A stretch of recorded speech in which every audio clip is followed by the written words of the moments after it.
It's a rare event that can get the royal family, en masse and looking pleased as heavily laced punch, out and about.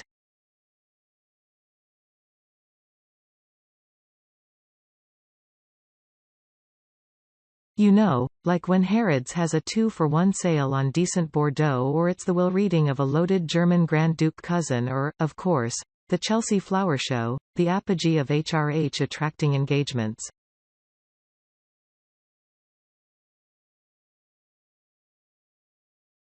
With the annual garden-a-thon back, the preview day managed to draw more HRHs than to a free lunch at Wilton's, including King Charles and Queen Camilla, Princess Alexandra, the Duke and Duchess of Gloucester and Prince and Princess Michael of Kent.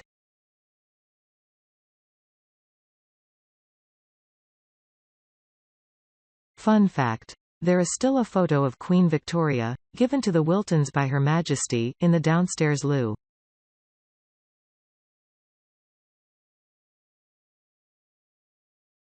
A surprise addition to the titled throng at the flower show was Kate, the Princess of Wales, who turned up dressed like she was popping back to the 1950s to run a cricket tea in the home counties.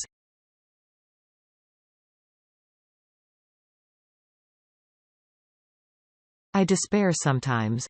But still she had small children to charm and a point to make about how good nature is for small people. Small children who ask uncomfortable questions like what being a bona fide princess means.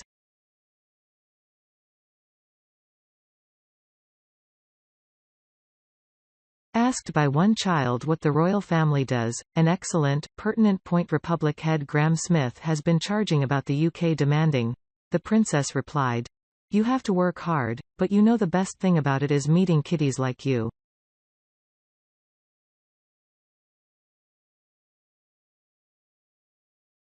She also added, "They help support all the different people in the country, showcase all the amazing work being done and look after everyone."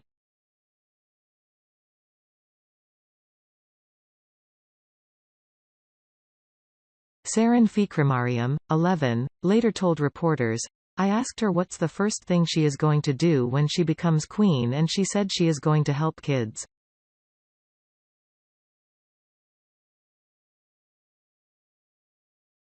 And here I was thinking the first thing that Kate was going to do when she got a crown was push the PM to introduce tax breaks on wrap dresses and turn the Buckingham Palace basement into an outpost of her and Prince William's 20-something haunt bogies.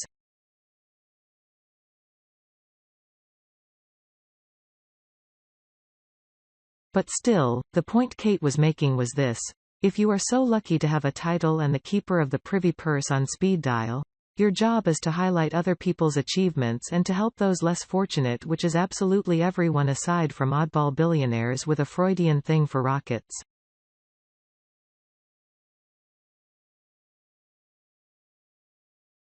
And that right there is a lesson that Prince Harry, the Duke of Sussex and possible owner of California's most well-used Xbox, should be paying attention to.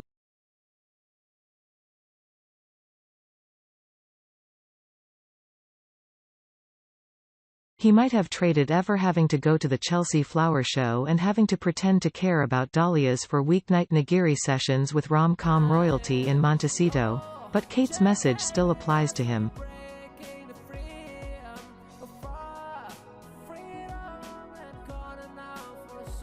When Harry published his tell-all spare, there were only 3 words on the cover, and 2 of those were his royal title.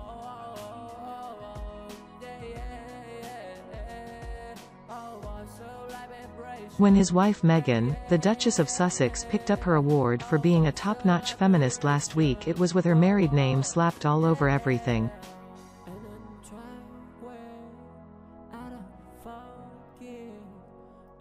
How bloody powerful would it have been if she had fronted up as Meghan Markle?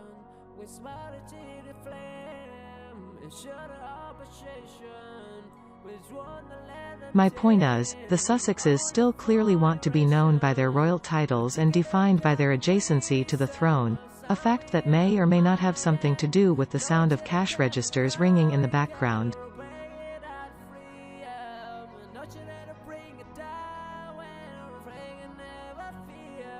Therefore, so long as they are self-identifying as royal, then does it not also hold they should be holding themselves to the same standards of service and do-goodery?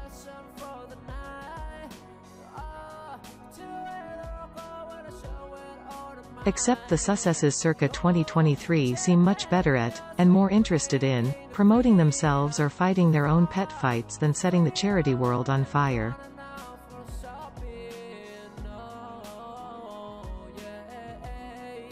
In the last 6 months, Archewell Foundation has been tootling away in the background doing impressive work, but Harry and Meghan themselves have only appeared themselves, in photos and video, on 4 occasions.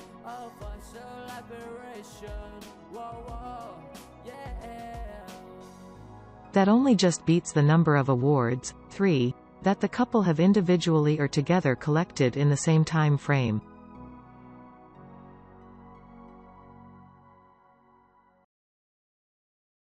There was the RFK Ripple of Hope Award, Meghan's Woman of Vision Award, and this week she will collect a Gracie Award for her podcast Archetypes.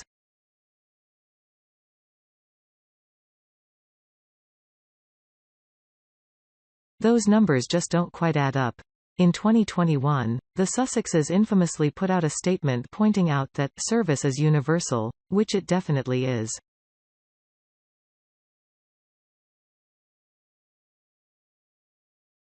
But you have to actually do the service and all the boring bits that entails and not just talk about it.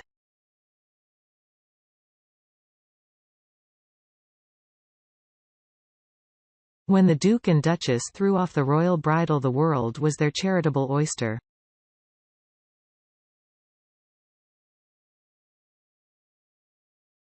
They could go anywhere, do anything and be as loud and as passionate as their values and Wi-Fi dictated.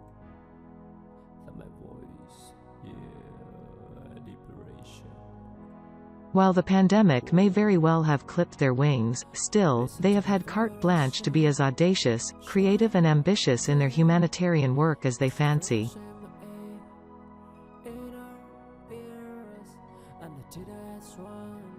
Except, unlike Harry's near-sainted mother Diana, Princess of Wales, who travelled to former war zones, walked through a landmine-strewn field, twice, and very publicly hugged AIDS sufferers at a time of incredible fear and prejudice, the Sussexes aren't shattering any taboos or shaking things up with delicious brazenness.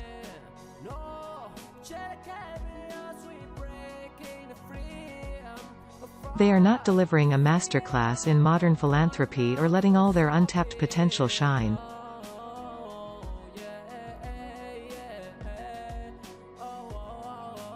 Instead, Harry and Meghan's Archewell Foundation seems to put out statements on their website like a regional netball team posting match updates, making about the same amount of noise in the press.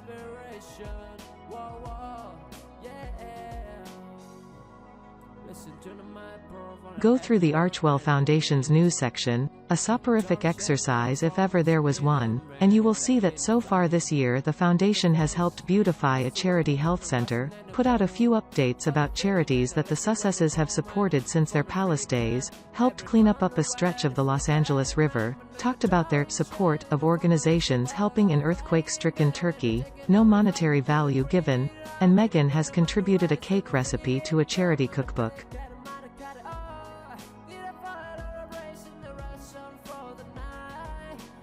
There is not a single outing in all of this that is not simply a stateside version of what the royal family has been doing back in Blighty.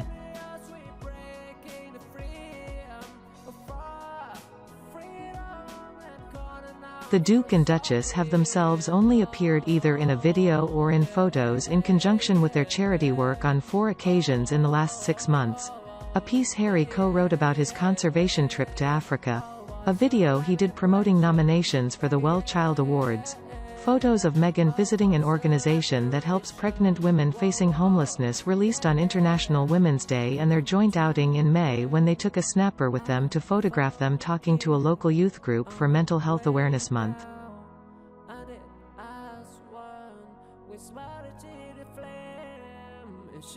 Which coincidentally was nearly identical to what Kate was doing back in the UK.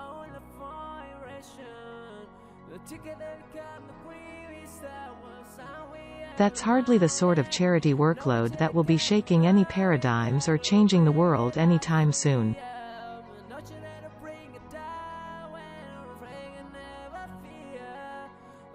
Now of course, Harry and Meghan may very well be working all the hours of the day behind the scenes, but has the world seen the fruits of this labor? Do they seem poised to dazzle and set the humanitarian world on its head?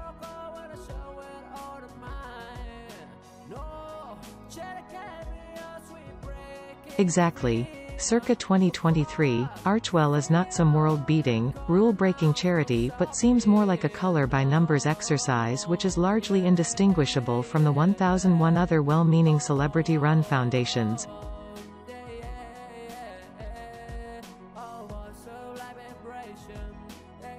Since the publication of Spare in January, by far and away the biggest waves that the Sussexes have made were not the result of them, say, visiting a refugee camp in Lebanon or traveling to a Pacific island only years away from being swamped by rising sea levels.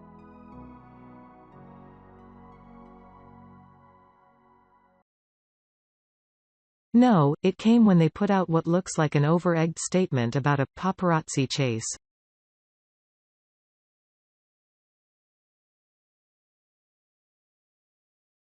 Here's the thing.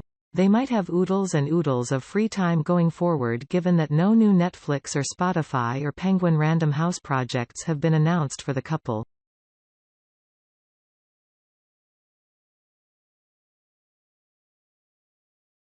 And if they need any suggestions, all they have to do is just buzz his Aunt Sophie, the Duchess of Edinburgh, who has, in the last few years, managed to visit more former war zones to address sexual violence and conflict than collect awards for the same.